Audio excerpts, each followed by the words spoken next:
Okay, the camera battery died somewhere over there. All you really missed was I put some lettuce on a burger. And the burger finished. Got some french fries. Or some french cries, as the gangstalker crybabies call them. Oh, you might remember too, I talked about how this girl on Quora, I thought she was ashamed of me. Or maybe I already told you the conclusion of that. She was like, no, that's not what I meant at all. And I was like, oh, well, I kind of wish it was.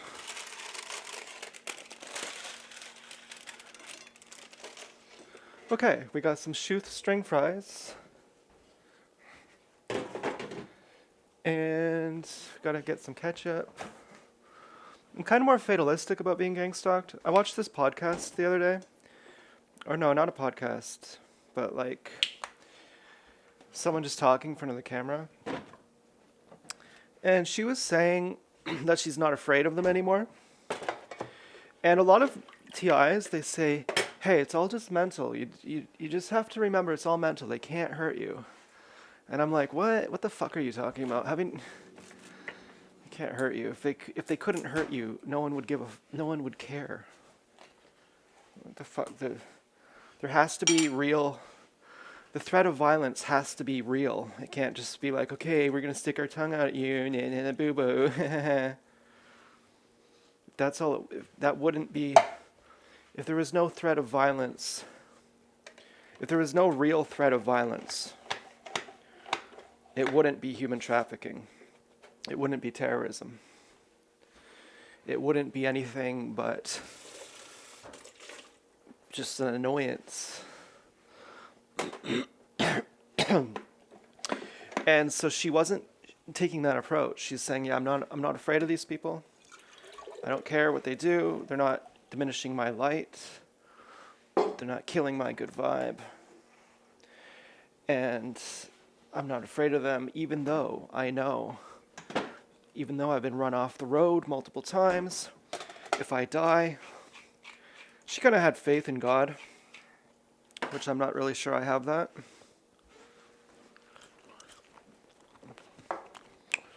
If I die, it's my time to die. So, oh well. I really liked that. So we're taking the Casey Neistat approach today. Casey Neistat says that when you vlog, you don't want to have the camera moving around. You want to keep the camera still because people don't like when it's all jumbled. They don't like it when it's too busy. You want to have just a clean, wide view angle. Something like that.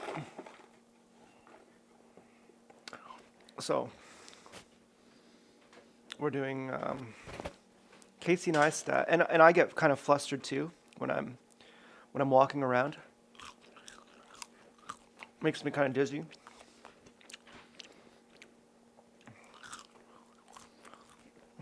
And I've not been able to let go of these guys in this El Salvador prison. I actually see people who don't criticize the government for that. And people who are like, I'm a Republican. I actually see them as confused.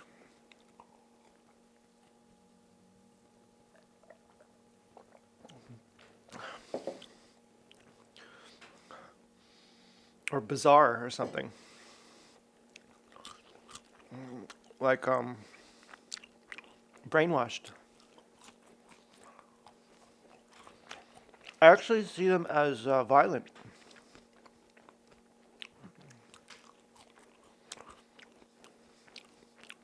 Something tastes kind of off. Okay.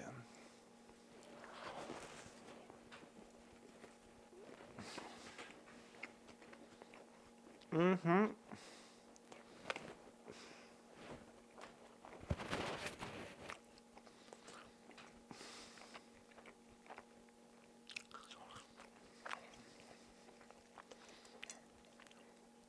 Because they're like, Well, we hate the other guys so much. We hate them so much that we'll overlook the wrongdoing of our guy.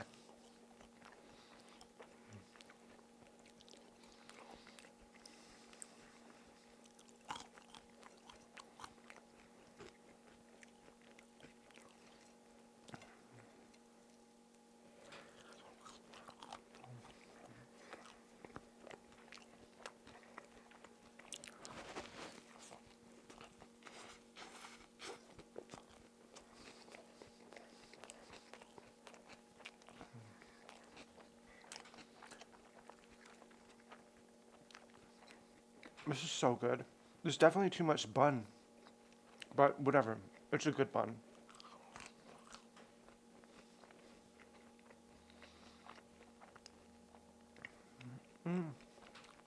Hot face.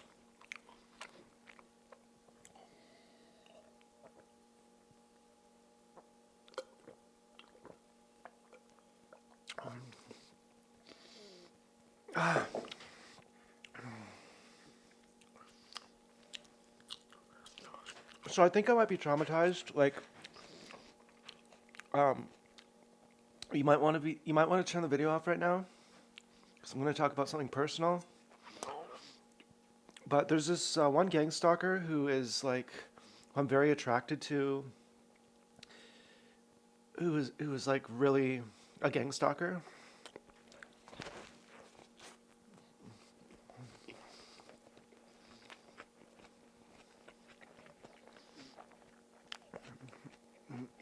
And the reason why I'm so attracted to her is because she's so mean to me.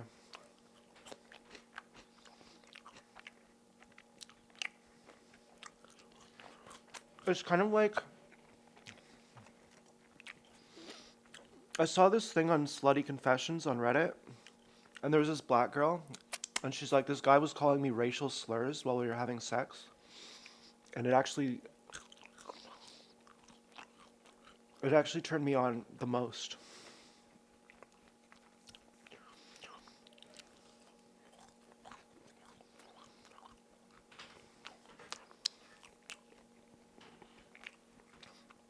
And then there's this other girl who I talked to, who's not a gang stalker, who's really nice, who's also attractive. And I think I should be attracted to this girl, like, which I am. But what comes to mind, I don't really choose my fantasies. And who I end up thinking about is this gang stalker who's so mean to me. And it's her being mean to me that actually does it for me. And I think that might be trauma.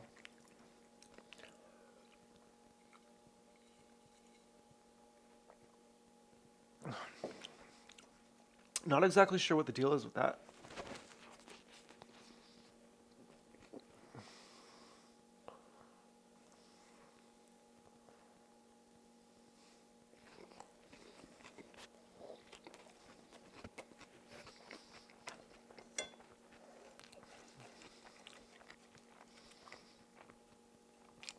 It seems to be two people are the same amount of attractive, but one is mean, and you like the mean one better.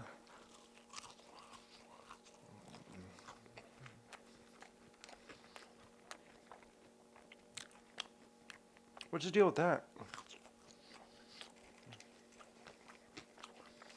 But you only like the mean one better inside the bedroom. Outside of the bedroom, you don't like the mean one at all.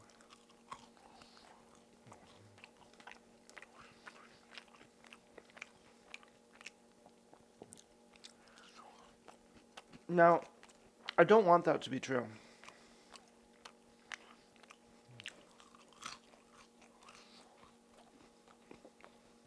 I mean, I don't really care, actually. Actually, so what? But maybe I care. Maybe it shouldn't be like that.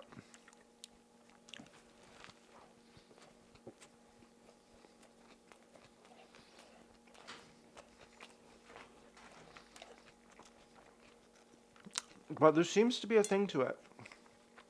Like, there's this guy, he wrote a book on dating. His name is Ross Jeffries. And he said, what people say they like is not what they respond to.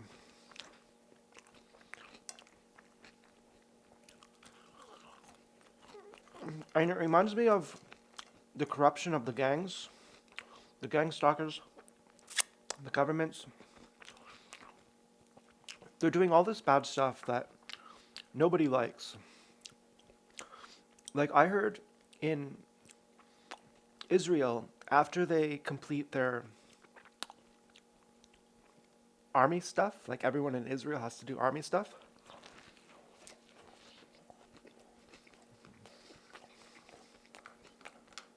they travel. They're young adults. The first thing they do is travel. But now, they can't do that because the whole world, or a lot of the world, sees them as war criminals. But if you say that, you go to El Salvador prison. And the reason that those guys went to the El Salvador prison, those innocent guys sent to the torture dungeon, is to distract from the criticism towards Israel doing a genocide. And everyone is against it, but they respond to it like behind closed doors. They like it in some weird, sick way. They allow it. I mean, I don't know. Maybe that's not true. But it seems like people are pretty complacent.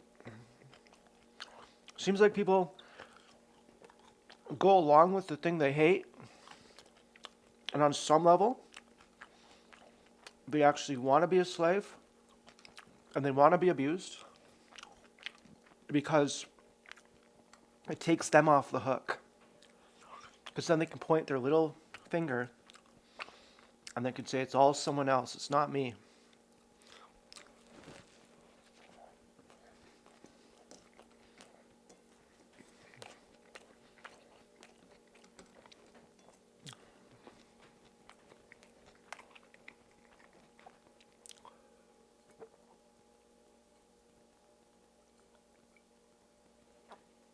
Whoa.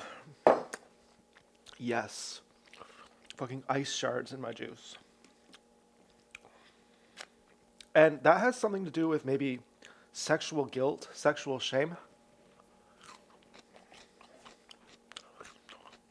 At least in my case, with being attracted to the gang stalker. Like, I was raised when there would be like,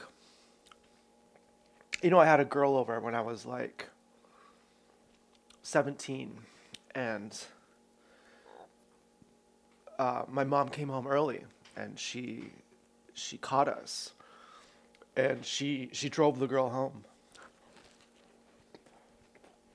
with me in the back seat.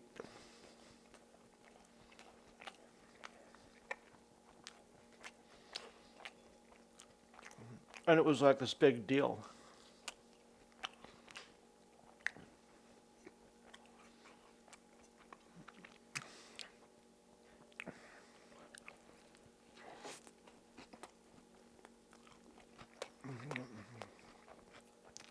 I had to bring her home on my lunch break.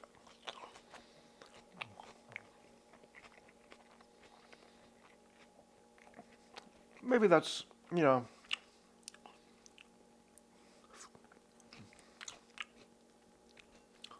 I don't know. What's the deal with that? Why did I have to keep it secret?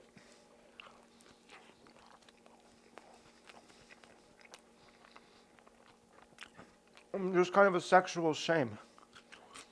And then some perverted gang stalker comes along who's shameless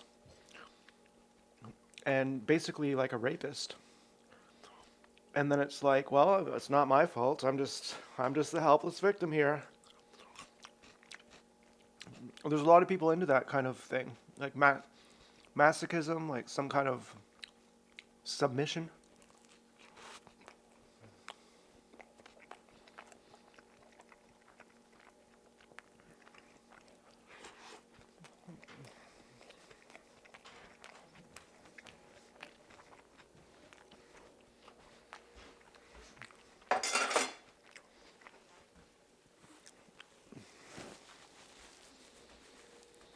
And so if you have some kind of issues like shame or guilt, like you can't relax, an abuser then kind of is the antidote to that. They're kind of like, well, yeah, well, you don't have a choice anyway. So you're not responsible for this. It's me. So go ahead. Now's the only time you can enjoy without your shame. Now's the only time you can actually enjoy because you have no choice anyway. So don't worry about saying your Hail Mary.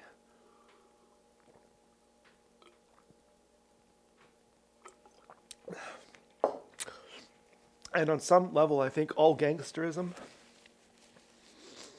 kind of appeals to something along those lines. Maybe it's sexual, like how Freud would say. But,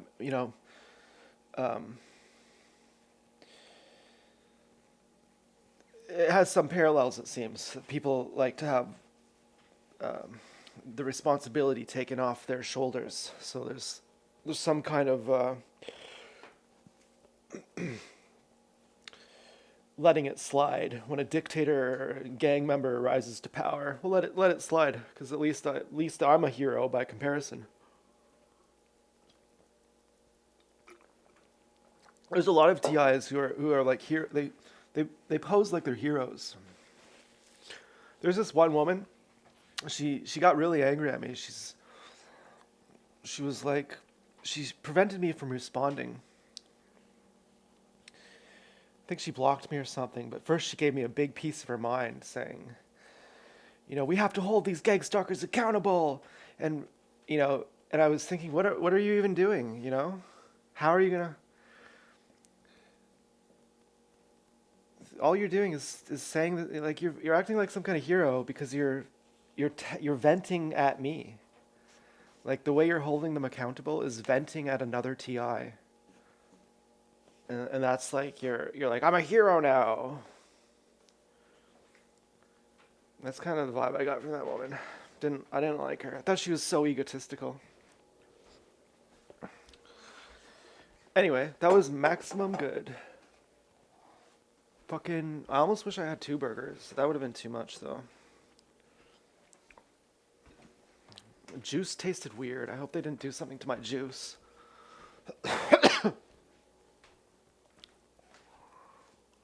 I'll sing you a little song.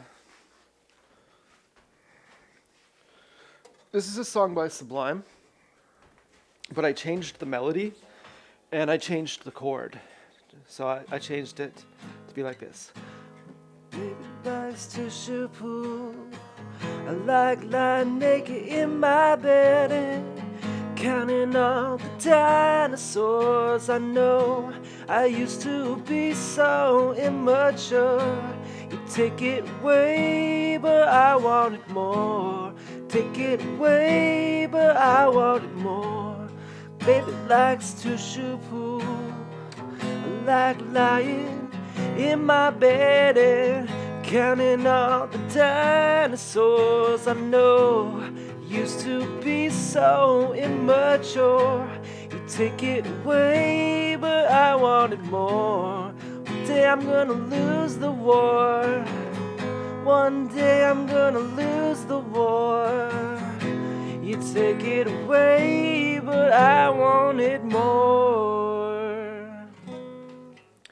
And the chords that he uses are like, lying in my plastic bed, thinking how things were so cool to me. My baby likes to shoot pool. I like lying naked in my bed and counting all the dinosaurs. I know I used to be so in, but now I want to stay. I can't say, but I want more. You take it away, but I want it more. One day I'm gonna lose the war. He had one of the best voices. I also just found this new target named Stephen Sheldon. And he lives in Ontario. I live in Ontario. He was targeted for years. And I wasn't so interested in him. You know, he was a model. He came up with the company Lionsgate. I wondered if Bradley Nowell was targeted. I didn't really like that Shellen guy because he's like, I don't like Robert Redford because he would call girls. And I think that's actually sexist. Like, well, she's just a call girl. That means she's a whore and she's being human trafficked. She couldn't choose to be a prostitute. If she's a prostitute, that means she's a human sex trafficking victim. And therefore, I don't like people who use call girls. You know, it's kind of like infantilizing women. And and 65% of men, according to the Joe Rogan podcast, are single, and 35% of women are single, and there's 50-50. And I, of course, know that 80% of women sleep with 20% of men. And so that creates a necessity for prostitution, for playboys. You know, that's why porn is mainly of women. So you really should be criticizing that. Which, of course, comes from slut shaming. Women are taught that you have to be a whore, really. Women are taught that if you give sex away for free, you're a slut, and that makes you bad, so you must charge for it. But if you charge it by the hour, that's too cheap, and that makes you a hoe. So you have to charge it by the lifetime in the form of marriage. And the whole point is that if you have sex for free, you're a slut, and that's bad, so you have to be a whore. So really, when you condemn whores, condemn prostitutes, and condemn guys who use prostitutes, you're really fighting on behalf of your cartel, and your cartel is marriage. And you're fighting on that behalf because you think that if your partner had the choice to be with someone other than you, they would. So you want to keep the sanctity of marriage alive. You want to basically own your prostitute. That's really, when he says, I don't like Redford because he uses prostitutes, he's really saying, and if prostitution is allowed, then my wife might leave me, and I need to make sure that she stays my fuckhole. That's what he's really saying. And part of me, when people say things I don't like who are TIs, I'm like, oh, I'm glad you're a TI, you fucking dirtbag, fuck you. And then he said this other thing I didn't like. He said, I was at this seminar and they were saying we were nothing. We were insignificant like grains of sand. And I said to the speaker, you can convince me that I'm nothing, but you can't convince me that God is nothing. And it just seemed really kind of a weird proposition. Like, God is so great and God created you, but you're just garbage. If God is great, then his creation would be great too. But you're saying that you're just a nothing, you're just a nobody, but your God is just so wonderful. And it kind of presupposes that secretly your God is connected to you, but you're just playing like you're so small. You know, like someone is like, well, I just have low. It's almost like covert narcissism. There's something called covert narcissism, and a covert narcissist is someone who is exactly Machiavellian and psychopathic and narcissistic, just like a regular narcissist, but they just don't have the confidence like a regular narcissist. So they play it off very low self-esteem seeming. You know, they say. You know, they're always polite. They don't put you down, but they actually do hate you just like a narcissist does, and they latch on to someone who's stronger. You know, like I would never hurt you. My boyfriend, he might. I wish he wouldn't. I'm just gonna sit here enjoying the show. I mean, condemning him as he beats you up. My boyfriend is so strong, and secretly I control him, and you know, and secretly I usurp his power. And when he hurts you, it's kind of like I'm hurting you, and but I can't say that because I don't have the confidence to. So I'm just gonna play like I'm the victim here, but really I actually love it, and I egg him on in subtle ways. You know, it's like a covert narcissist. Like, I'm connected, you know, God's amazing. I'm just a little piece of shit. No one likes me, but even though God created me, I actually am with him. I'm just going to play it off like I'm just a piece of shit, but you can't tell me that God isn't something. God's real. He's really upset that he feels connected to God. What he's really saying is, you know, me and God are like this, and God has a filtering mechanism that he doesn't just let anyone in his inner circle, and I'm really in his inner circle. So, you know, he's kind of passively saying, you know, I really am something. Kind of seemed egotistical. So I kind of wasn't really impressed, you know, that, oh, there's a famous TI and he's so cool. I was just like, yeah, he is a fucking Zoolander. He's a fucking idiot. And so I like just the regular TIs. Like the people who I like the best, they're actually not that. They're actually not that popular. Compared to me, they might be popular, but you know, compared to you know, Stephen Shellen or something. And Stephen Shellen's okay. You know, he was homeless. You know, he's not that He does construction jobs now. So he dated Demi Moore. He created the Lionsgate movie company. You know, he's great too. You know, I like him, but he's not like one of my favorites. I have to say that. My favorites are just the ordinary people. Anyway, I think that about concludes our mukbang breakfast, and thank you for watching, and see you later.